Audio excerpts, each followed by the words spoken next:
시청자 여러분 안녕하십니까. 고영신TV 시사정담 시간입니다.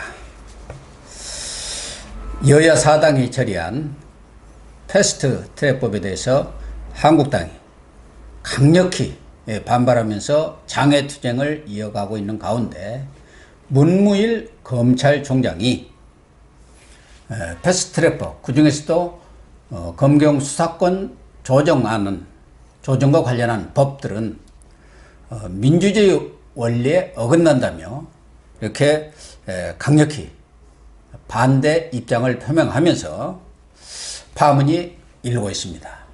검찰 내에서도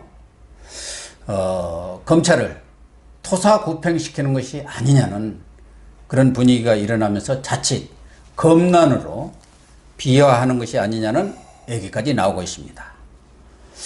아울러 여당 내에서조차 이 패스트트랙 법안의 반대 내지 수정 요구가 흘러나오고 있어서 개문발자한 패스트트랙법이 협상 테이블에 오르기도 전에 암초를 만나 자초하는 것 아닌가 하는 관측까지 나오고 있습니다. 이진gun 교수님 나오셨습니다. 이 교수님, 예. 뭐 아시다시피 지난 한 2, 3일간 한국당이 청와대 앞에서 예. 뭐 최고위원회도 개최를 하고 또 의원들의 집단 삭발, 경부선, 호남선을 타고 내려가면서 이렇게 장외투쟁을 벌였습니다. 이제 오늘은 광화문 광장에서 이제 3차가 되겠죠. 3차 장외 집회를 지금 오늘 중에 개최하는 것으로 이렇게 되어 있는데 아마 상당한 열기가 이번에도 나오지 않을까 하는데 어떻게 예상을 하십니까? 예, 저는 1차에는 안 가봤는데 2차에 가보니까 상당히 1차 때보다 굉장히 보도된 1차 때보다는 엄청 소리 많이 늘었어요. 그러다가 3차 되면 자연 더 늘겠죠. 왜냐하면 이 사람들이 정권 측에서 이것을 그냥 억지로 밀어붙인 셈 아닙니까? 그렇죠. 그렇게 됐으니까 자유우파 시민들 중에서도 이건 좀 너무 심한 것 아니냐 이래서 나가는 사람도 있을 거고 특히 자유한국당의 그 구성원들, 당원들 이 사람들은 이제는 정말 나가지 안 된다. 당 입장에서 이제 이렇게 되는 거고 그렇게 되면 기존에 태극기 뭐 집회하던 사람들도 많잖아요. 그 여러 갈래에서 많이 했거든. 그런데 이 사람들도 가만 보니까 이제 자유한국당 사람들하고 나중에 청와대 갈 때는 보니까 또 행진을 같이 하더라고. 예, 그렇게 되니까 앞으로 점점 더 규모가 커질 거다. 그렇게 볼 수 있죠. 그렇게 되면은 과거 촛불 집회가 뭐 몇천 명이 시작해가지고 뭐 수백만의 촛불 집회로 확산되었던 것처럼 경우에 따라서는 한국당이 어떻게 투쟁하느냐에 따라서 이 집회의 규모뿐만 아니라 그 열기가 촛불 집회를 능가할 그런 가능성도 없지는 않은 것 같아요. 그러니까 이렇게 정권 측이 이렇게 무리수를 왜 트는지 모르겠어요. 그러니까 군중 집회를 유도하는 식이다. 옛날 박근혜 대통령 때도 이제 그때 뭐 단초가 뭐가 되냐면 국정원 댓글 의혹 사건하고 그다음에 이제 세월호 문제하고 이것 때문에 그 박근혜 대통령이 집권하게 있는 그때 4년간 좀 집권했을 텐데 내내 그렇게 했습니다. 주말 집회를 내내 했지만 문재인 대통령도 취임 때부터 지금까지 계속 이러고 있지 않습니까? 이것이 가랑비에 옷 젖는다고 대통령이 별거 아니다 생각했지만 어느 순간에 보면 정권 측에도 엄청스러운 그 부담이 될 수 있어요. 네. 뭐 한국당도 그렇지만 더 좀 파문이 일고 있는 것은 문무일 검찰총장. 아마 임기가 한 3개월 정도 남은 것 같은데 80일인가 남았어요. 예. 어쨌든 해외 지금 어디 출장을 나갔다가 공무 출장으로 나갔다가 급거 오늘 귀국하는 것으로 이렇게 되어 있는데요. 아마 문무일 총장이 해외에서 이렇게 성명을 발표하도록 검찰청의 입장을 발표하다는 것은 검찰 분위기가 그렇기 때문에 그렇게 낸 것 아니겠습니까? 그래서 지금 검경 수사권 조정은 공룡 경찰한테 모든 수사권을 넘겨줌으로 인해서 실질적으로 뭐 검찰의 힘 빼기 뭐 이런 거 좋다요. 검파를 뭐 누르려고 하는 것까지는 뭐 그렇다 하더라도 이것은 민주주의 원칙에 반하는 것이다. 말하자면 상권 분리, 견제와 균형이라는 게 민주주의의 가장 기본 원칙인데 그것에 반하는 이러한 검경 수사권 조정에는 반대한다는 입장을 강력히 표명을 했거든요. 그래서 검찰 내에서도 그동안 적폐청산이다 뭐다 해가지고 검찰이 사실은 어떻게 보면은 정권의 신여다, 앞잡이다 이런 소리를 들으면서 열심히 이 정권을 뒷받침해 줬지 않습니까? 예. 그런데 이제 다 끝나고 나니까 진짜 토사구팽하는 거 아니냐. 그래서 부글부글 끓는 것 같아요. 그래서 자칫하다가는 이제 오늘 들어왔으니까 앞으로 검찰이 어떻게 대응하느냐가 이제 추이를 지켜봐야겠지만 과거 검사들이 뭐 집단적인 어떤 항명 사태를 일으킨 것처럼 그럴 가능성도 지금 배제하기는 어려운 것 아닌가 그렇게 보여지거든요. 왜요? 왜냐면 갑자기 이제 거기 해외 공무 출장이 끝나지도 전에 일정이 끝나기도 전에 들어오는 그렇게 네. 들어오는 이유가 뭐 야 이제 이방 이랬으니까 팔거도 붙이고 내가 가서 싸울 거야 이러고 들어오는 건 아닐 거고 그러면 그렇겠죠. 청와대에서 당신 무슨 얘기냐 좀 들어와서 이야기 좀 해봐 뭐 이런 게 아닌가 그래서 갑자기 지금 들어오는 게 아닌가 생각이 드는데 어쨌든 문무일 총장도 나름대로 이제 뭐 각오한 바가 있었겠죠. 그래서 이야기하는 거예요. 왜냐하면 자기가 여기서 만약에 이걸 그냥 수용하고 임기 무난히 마치고 나가면 그때부터는 후배 검사들한테 또 검찰 전체에 대해서 완전히 배신자로 지키는 거예요. 그렇죠. 예, 그러니까 조직을 망쳤다. 그 조직을 지켜야 되는 조직을 팔아먹었다는 그런 예. 비난을 들을 수밖에 그러니까 없죠. 대통령도 좀 또 그 조국 민정수석도 너무 조직이란 자체를 너무 가볍게 생각한 거예요. 왜냐하면 자기들이 그렇게 정권을 잡아가지고 뭐든지 지시해 보니까 다 통하거든. 통해서 했는데 이 조직이라는 건요. 검찰 조직이라는 건 역사가 있는 것 아닙니까? 그러니까 대통령의 말도 안 통할 수가 있다는 거 요번에 아마 좀 절감하고 있을 거예요. 예. 그래서 너무 근거 없는 자신감을 가진 것 같아요. 이영렬 전 중앙지검장을 만찬 회동 그걸 기화로 해서 잘라내면서 검찰을 장악했고 박찬주 전 대장 네. 그분도 뭐 공감명 갑질 사건을 해서 군을 장악하겠으니까 뭐든 이제는 통하지 않은 게 없다.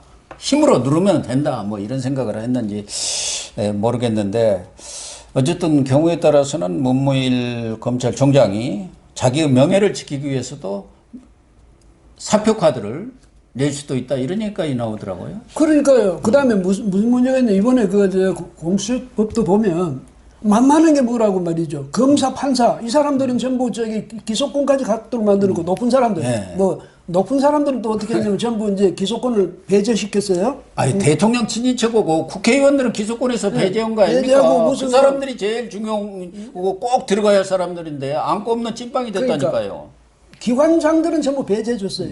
이렇게 되니까 검찰총장을 봐준다? 그게 아니죠. 왜냐하면 일선 검사들이 가만히 있겠습니까? 그 다음에 저 법원의 판사들이 대법원장 같은 사람은 기소권 배제해놓고 자기들은 기소권.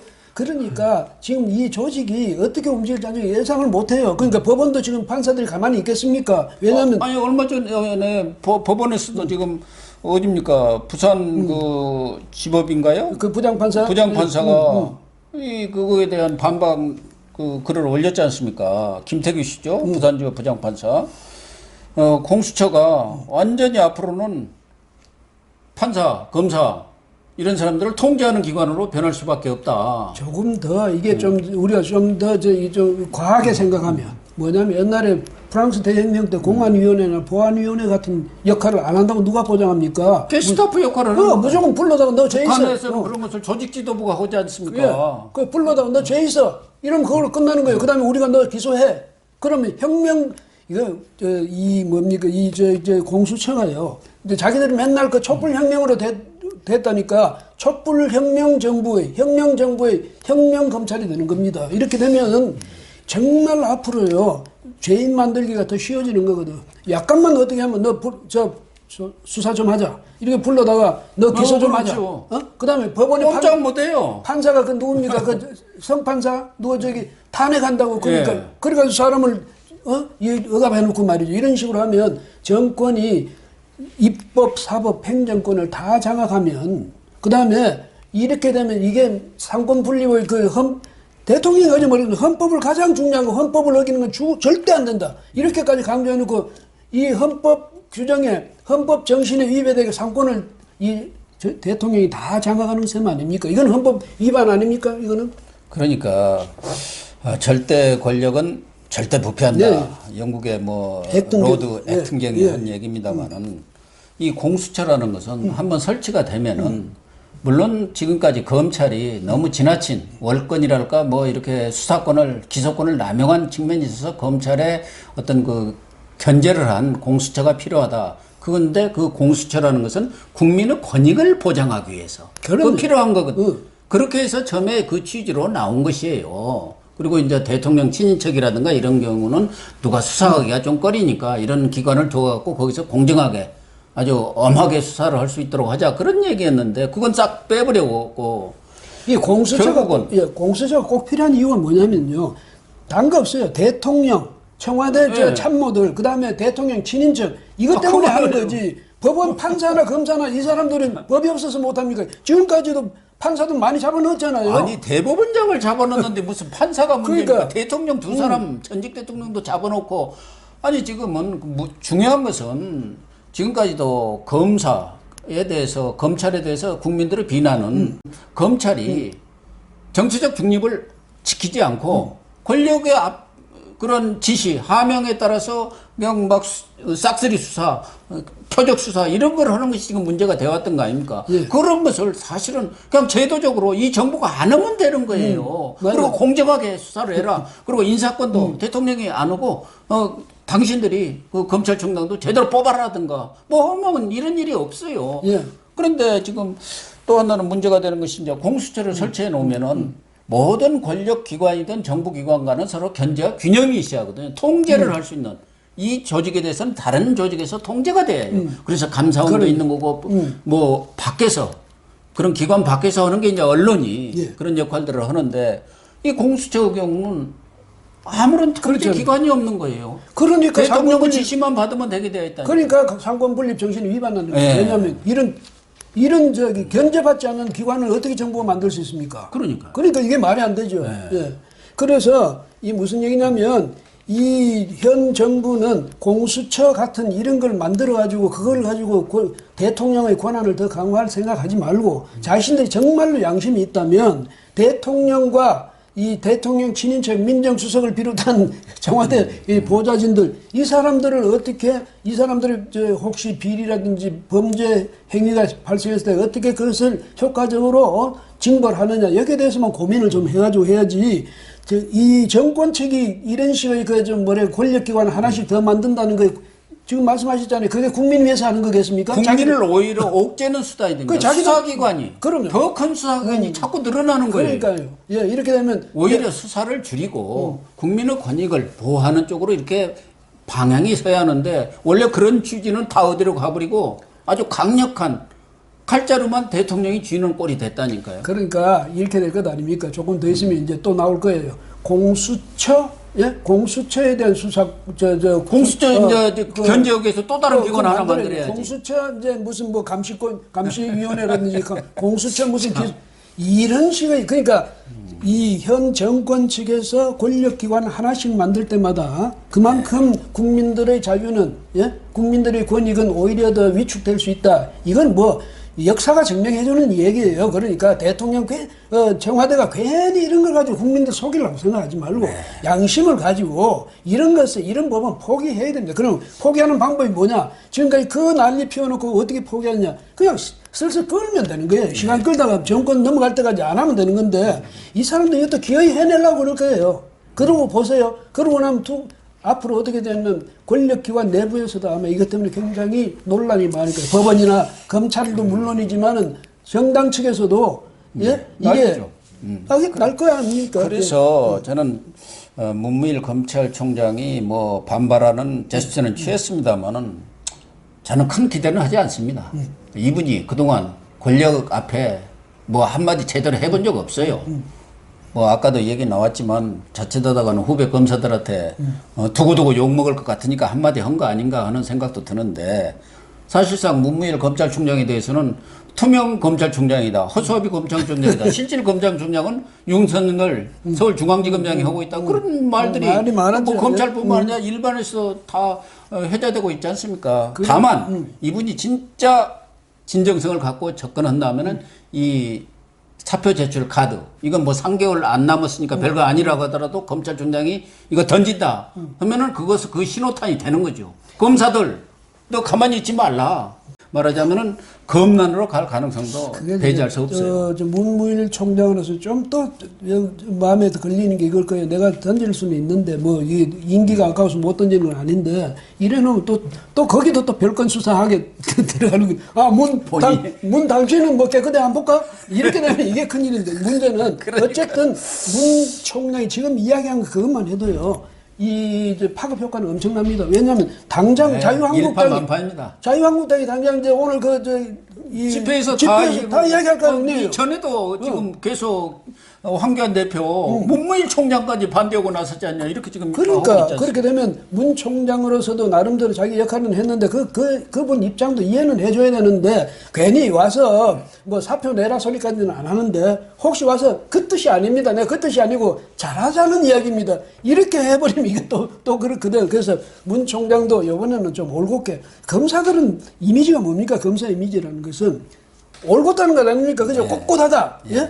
이거니까 적어도 그런 우리의 전통적으로 생각하는 그런 검사의 검사 중에서도 검찰의 총수, 이분의 그 기대에 맞는 걸맞은 그런 좀 자세를 지켜가 주시면 좋겠네요. 예.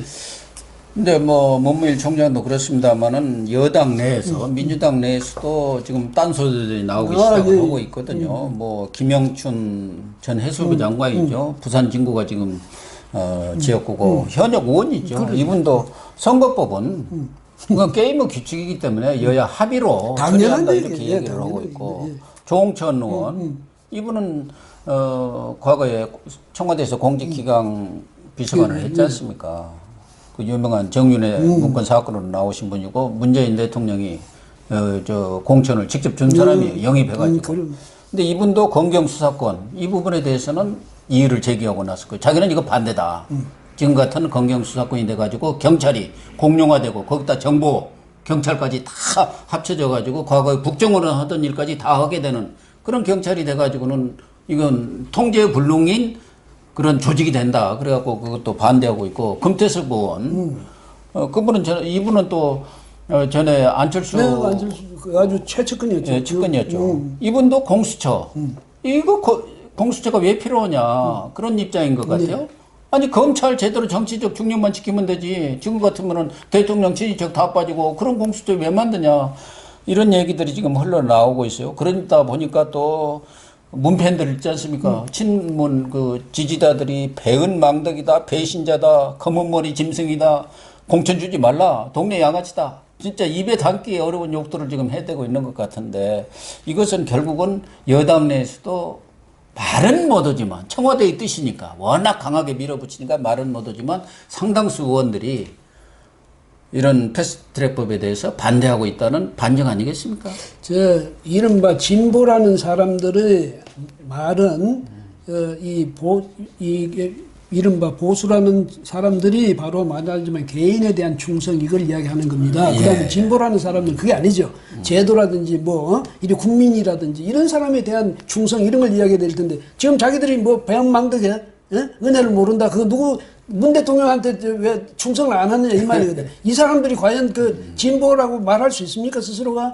수국 꼴통 중에서도 아주 대표적인 수국 꼴통이지. 그래서 남을 공격하고 남을 비판할 때도 그런 식으로 하면 안 됩니다. 그렇게 하지 마세요. 왜? 특정인에 대해서 왜 충성하라고 강요합니까? 그다음 그것도 안 되는 거 안 될 뿐 아니라 지금 여기서도 김영춘 전 장관이죠. 김영춘 의원. 해수부 장관. 근데 이 양반도 이렇게 말하는 거는 맞는 말입니다. 이 사람, 이분도 말이죠. 부산에서 옛날에 인기가 있은 정치인이에요. 지금 근데 부산 민심을 제대로 지금 파악하고 와서 얘기를 하는 거 아니겠습니까? 정치인은 정치인으로서 최소한 요구되는 덕목은 뭐냐면 도덕성도 있어야 되고, 그렇죠? 이런 것에 대해서는 또 반드시 지켜야 되죠. 근데 이분은 적어도 그 점에 대해서는 좀 확실한 인식을 갖고 있는 것 같은데 다른 게 아니고 선거법을 바꾸는 일입니다. 다른 건 몰라도 적어도 선거법을 만드는 일에 대해서는 지금 국회를 구성하고 있는 정당들 간에서 충분히 논의되고 대통령 말 맞다는 합의가 이루어져야 되는 거예요. 합의도 안 하고 숫자로 밀어붙인다? 이거야말로 합의가 이루어져야죠. 그러니까 숫자로 밀어붙인다. 이런 것은 이건 반민주적인 거거든. 그 다음에 대의민주정치의 원리에 위반되는 거예요. 대의민주정치라는 게 뭐예요? 국민의 대의원들이 모여서 대의기관을 구성해서 거기서 진지하게 그렇죠. 논의해가지고 국가의 저 정책을 결정해 나가고 하는 데인데 거기서 편싸움해가지고 야야 일로 내 편 많이 와 해가지고 해가지고 약한 편을 그냥 그것도 제1야당을 그런 식으로 몰아붙여요. 이거는 안 되는 일을 그러니까 더불어민주당에서 왜 이렇게 고집을 부리는지. 그러니까 저는 이해찬 그 대표 이미지가 그대로 드러나네. 그래서 예. 시간상으로도 도저히 물리적으로도 불가능한 일들을 지금 벌이고 있는데 어쨌든 또 뭐 국회의원들 입장에서는 예. 또 28개가 지금 없어지지 않습니까? 이게 보통 일이 아니거든요. 아니죠. 어떻게 보면 자기 밥그릇을 이제 완전히 뺏기게 생긴 입장이란 말이에요. 물론 여당에서 아마 많이 자기 당 소속 의원들은 뭐 당론이라는 것으로도 압박을 하고 또 무슨 당근이라는 게 있지 않습니까? 여당은 자리가 많으니까 너 거기 국회의원 그만둬도 더 장관을 자리를 주든가 더 좋은 자리 줄게 해갖고 뭐 회의는 하겠지만 그래도 영향을 받는 사람들이 많기 때문에 실질적으로 이 선거구 조정이 쉽지 않을 것 같아요. 그래서 일각에서는 엉뚱한 소리들이 나오는 게 의석수를 좀 늘려야 하는 거 아니냐. 최소한도라도 늘려야 한다. 옛날에 이제 뭐 330석 얘기도 나왔습니다만 그런 얘기까지 나오는 것 같아요. 그런데 이 더불어민주당 안에서도 특히 이제 지역구 이것만 하면 지금 패스트트랙 된 그 개정안에 따른다면 네. 서울에서만 한 7개인가 못 없어진다면서요. 그렇죠. 지역구가. 네. 이렇게 되면 7개 없어지면 그것도 다른 데하고 또 합해야 될 것 아닙니까? 호남도 서너 개인가 없어지니까 민평당도 절대 지역구는 우리 없애는 건 반대다 지금 하고 있지 않습니까? 예, 그러면 합의는 해놓고 지역구 없애는 건 반대고 그런 거 어찌다는 거예요? 7개가 없어지면 다른 또 7개가 합쳐야 되니까 거기도 또 문제가 되는 거예요. 연쇄적으로 네. 영향을 받아서 한 7, 80%가 영향을 받아요. 예, 그렇게 되면 어떤 문제가 생기냐 하면 이제는 더불어민주당 안에 국회의원들이 지금은 대통령이 서서히 퍼르니까 지금 뭐 그냥 여기서 감히 누가 나와서 나는 반대다 말을 못 하잖아요. 네. 예, 이런 상황에서 그냥 무조건 찍고 넘어갔지만은 이제 지금 시간이 계속 가면 올 연말쯤 가면요. 대통령이 이제 3년이 지나는 겁니다. 2년 반은 훨씬 지나죠. 그렇게 되면 대통령의 힘도 좀 빠지게 될 거고 적폐청산에 대한 국민적 피로감도 더 커질 거고 네. 이때쯤 되면 더불어민주당 안에서도 불평 불만이 막 쏟아져 나올 거예요. 그래서 괜히 억지 좀 부리지 말고 지금이야말로 자유한국당하고 어떤 합의든 뭐든 이끌어내야 될 그런 시점 아닌가 생각되네요. 그래서 아까 제가 뭐 서두에도 이야기한 대로 여권 내에서 암초에 부딪혀가지고 이 패스트 트랙법이 스스로 자초하는 것 아닌가 하는 생각이 들어요. 어쨌든 뭐 어느 칼럼을 보니까 독일의 철학자 리체가 괴물과 싸우는 사람은 싸움 속에서 괴물이 되지 않도록 조심해야 한다. 이런 얘기를 했었다고 이렇게 인용을 했던데요. 정말 적폐청산을 부르짖으면서 적폐청산이라고 칼날을 휘두르면서 정말 현 문재인 정권이 적폐가 되어가는 것이 아닌가 하는 생각을 갖습니다. 오늘 방송 마치겠습니다. 감사합니다.